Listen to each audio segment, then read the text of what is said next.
Hello दोस्तों, स्वागत है आपका युगल स्टडी कॉर्नर में। और दोस्तों कुछ क्वेश्चन लेकर के आए हैं फिर से। ये क्वेश्चन होंगे हमारे पशुधन प्रसार अधिकारी वन दरोगा और इसके अलावा भी वो सी टेट और यू टेट के लिए भी इम्पोर्टेंट होंगे साइंस सेक्शन के लिए। तो दोस्तों इसमें फर्स्ट क्वेश्चन है हमारा आज का, which gland is responsible for hunger and thrust in our body, यानी कि कौन सी ग्रंथि हमारे शरीर में भूख और प्यास को नियंत्रित करती है या नियमित करती है। तो इसका जो सीधा सा आंसर है वो है आपका हाइपोथैलेमस। और हाइपोथैलेमस के बारे में ये है कि ये ग्लैंड हमारे ब्रेन में पाई जाती है जो कि भूख और प्यास को रेगुलेट करती है।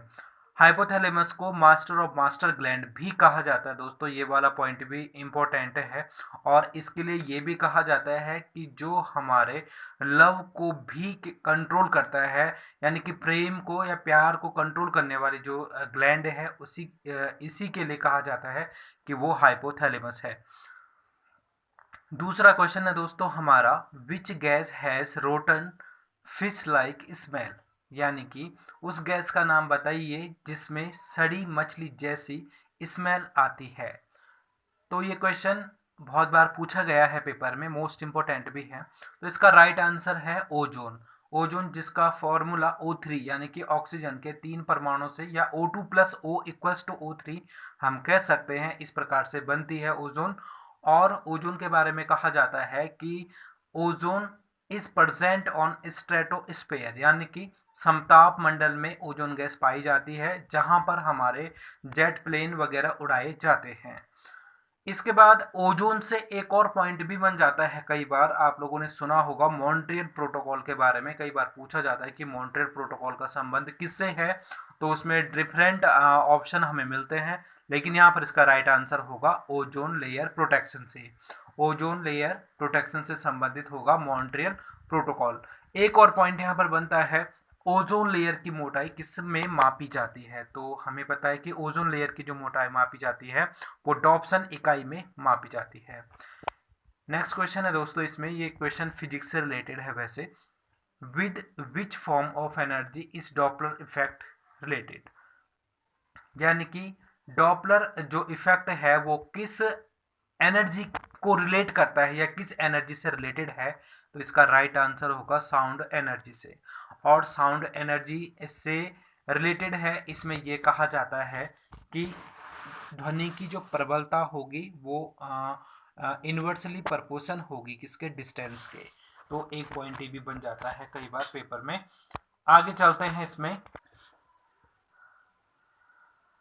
उल्टा name the instrument use to measure RBC count, यानी कि आरबीसी की गणना करने वाला यंत्र कौन सा है। आपने इंस्ट्रूमेंट का नाम बताना है, तो इसका राइट आंसर है हीमोसाइटोमीटर। हीमोसाइटोमीटर में मापी जाती हैं आरबीसी को, कि आरबीसी की संख्या कितनी है, इस प्रकार से। एक और पॉइंट यहां से बनता है हीमोसाइटोमीटर में, इसमें जो नाम है हीम, इसका अर्थ होता है आयरन से। और हमारी बॉडी में यदि आयरन की कमी हो जाती है तो हमें एक बीमारी होती है जिसको हम एनीमिया कहते हैं। एक और पॉइंट बनता है इसमें कि आरबीसी का दूसरा नाम क्या है, तो इसका आंसर होगा एरिथ्रोसाइट्स। एरिथ्रोसाइट्स। और इसके अलावा ऐसा भी पूछा जाता है कि आरबीसी का टाइम पीरियड कितना होगा, लाइफ साइकिल कितनी होगी, तो हमने पहले भी पढ़ा है 120 दिन होती है। ठीक। और इसके बाद नेक्स्ट क्वेश्चन पे चलेंगे। नेक्स्ट क्वेश्चन है, largest artery in human body, यानी कि मानव शरीर की सबसे बड़ी धमनी कौन सी है। तो इसका जो राइट आंसर है वो है आपका अरोटा। अरोटा जिसको महाधमनी के नाम से भी जाना जाता है, हिंदी में कहते हैं हम इसको। और अरोटा के बारे में कहा जाता है कि ये हमारे शरीर के सभी अंगों तक ऑक्सीजनेटेड ब्लड पहुंचाती है। तो मेन फंक्शन है अरोटा का क्या, कि हमारे शरीर के सभी अंगों तक ऑक्सीकृत रक्त या ऑक्सीजनेटेड ब्लड को पहुंचाना है। तो दोस्तों आज के लिए अभी इतने ही क्वेश्चन हो पाएंगे, और इससे आगे भी हम पूरी सीरीज चलाएंगे क्वेश्चन आंसरों की भी, और जो इसमें डिटेल होंगे चैप्टर उनको भी चलाएंगे। इसके लिए दोस्तों आपका सपोर्ट चाहिए मुझे। तो अगर आपको वीडियो पसंद आए तो लाइक और सब्सक्राइब करना ना भूलें। धन्यवाद।